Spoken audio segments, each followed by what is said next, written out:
Allez, il est temps maintenant pour nous de regarder ce qui s'est écrit dans la presse ce matin. On va commencer avec le journal El Masri Lyoum. El Masri Lyoum qui nous dit que quelques heures après la publication par le groupe terroriste Daesh de la vidéo de la décapitation des 21 Égyptiens, l'aviation égyptienne a bombardé les positions du groupe terroriste en Libye. Les avions égyptiens ont frappé à Derna, le fief des terroristes, à 1300 km à l'est de la capitale, Tripoli. L'opération a visé des camps, des sites d'entraînement et des arsenaux de Daesh situés à proximité de la frontière égypto-libyenne. Les bombardements ont été conduits par l'armée libyenne également, fidèle au gouvernement de Tobrouk, mais le gouvernement islamiste de Tripoli, lui, a condamné ces attaques. Les militaires ont rendu public des images montrant des avions de combat, des F-16, décollant en pleine nuit. Il faut savoir qu'on a fait une deuxième, l'armée égyptienne en tout cas a fait une deuxième attaque, c'était hier en début de soirée. Exactement. On va continuer à parler de ces frappes de l'aviation égyptienne dans le journal El Wafd. Il faut savoir que ces frappes ont fait des victimes dans les rangs du groupe terroriste.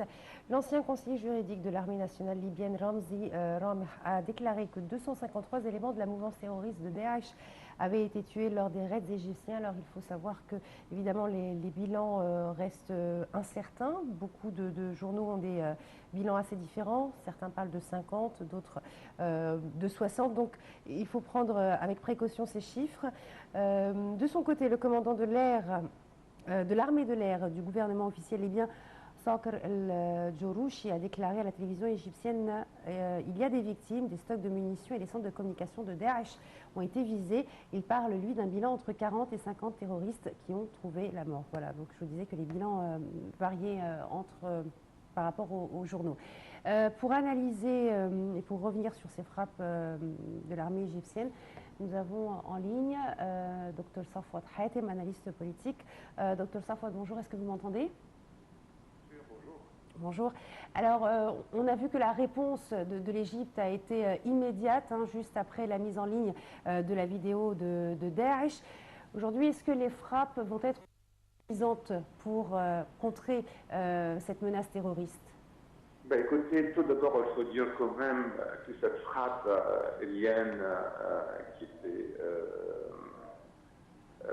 établie par l'armée aérienne égyptienne,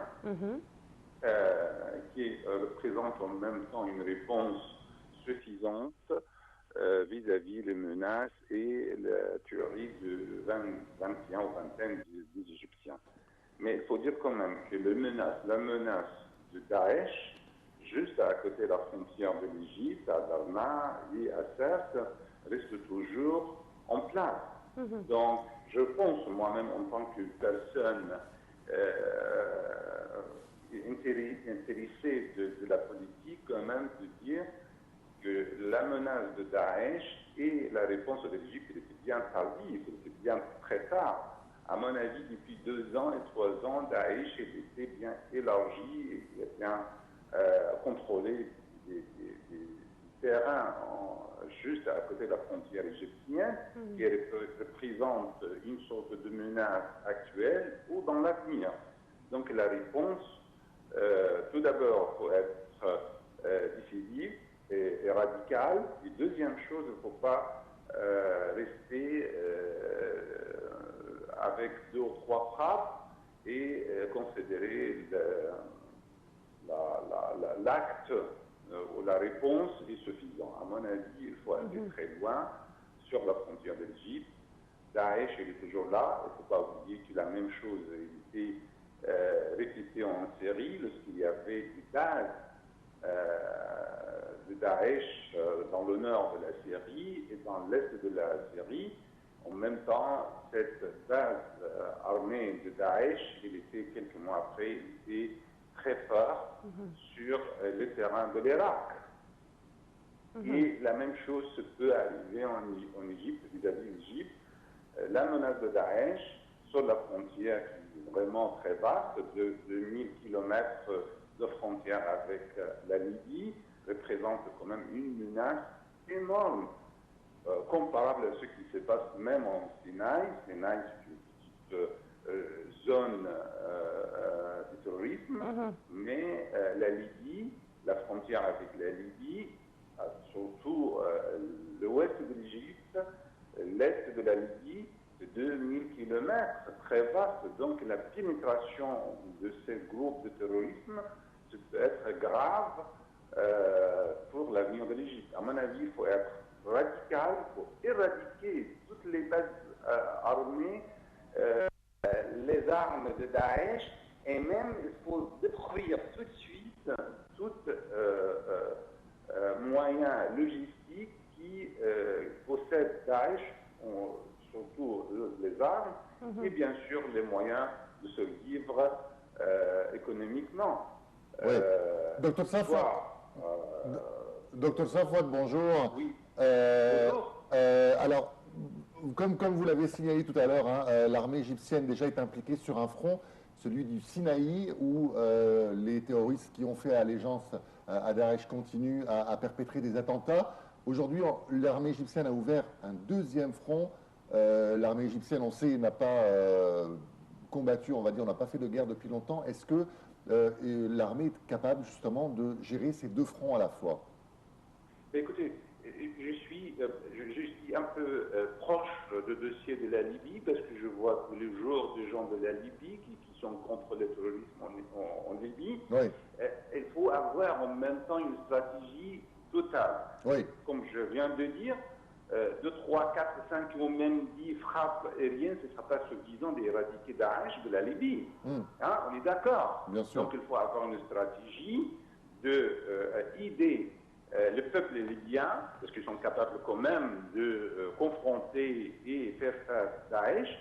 Tout ce qu'ils ont besoin, les Libyens qui sont contre le terrorisme, c'est de soutien économique et logistique et même de soutien des armes de l'Égypte pour faire face à Daesh. Donc il faut avoir une stratégie politique, une stratégie militaire pour effondrer tout ce qu'il est les moyens de Daesh sur place. Oui. Merci beaucoup en tout cas, docteur Safwat Hatem. Je rappelle que vous êtes analyste politique. Allez, on va continuer. Merci à vous.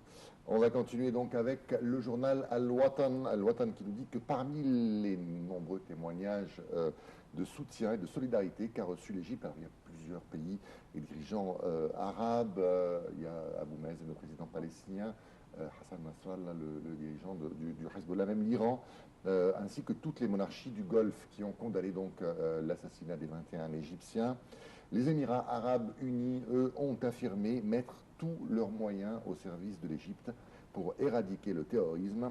Le ministre émirati des Affaires étrangères a vivement dénoncé ce crime odieux perpétré par le groupe Daesh, et bien sûr l'Arabie saoudite, le Koweït, Bahreïn et même le Qatar qui a condamné cette opération. Exactement. On va s'intéresser une nouvelle fois au journal Al-Wafd. Le président Abdel Fattah el-Sisi et son homologue français François Hollande ont appelé à une réunion du Conseil de sécurité des Nations Unies et de nouvelles mesures contre l'organisation l'État islamique. Lors d'un entretien téléphonique, les deux chefs d'État ont évoqué la situation en Libye et l'extension des opérations de Daesh dans ce pays. Ils ont souligné l'importance que le Conseil de sécurité se réunisse et que la communauté internationale prenne de nouvelles mesures pour faire face à ce danger. François Hollande a également exprimé sa solidarité à l'Égypte après l'assassinat des 21 ressortissants égyptiens en Libye, et la chancelière allemande Angela Merkel, le Premier ministre britannique David Cameron, ainsi que plusieurs hauts responsables ont présenté leurs condoléances à l'Égypte. Comme tu l'as dit précédemment, beaucoup de pays ont affiché leur solidarité et leur soutien à l'Égypte. Voilà. On va maintenant passer au journal Al-Watan qui nous dit que le pape François a exprimé sa profonde tristesse après l'assassinat des 21 Égyptiens en Libye. À l'issue d'un discours à l'occasion de la visite d'un haut responsable de l'Église d'Écosse, le pontife a ajouté quelques mots en espagnol pour rendre hommage aux victimes. Alors, le pape a dit qu'ils ont été assassinés pour le seul fait d'être chrétiens. Le sang de nos frères chrétiens est un témoignage de foi Et peu importe qu'ils soient catholiques, orthodoxes, luthériens, coptes, ça n'intéresse pas leurs persécuteurs qui voient seulement qu'ils sont chrétiens parce que leur sang est le même.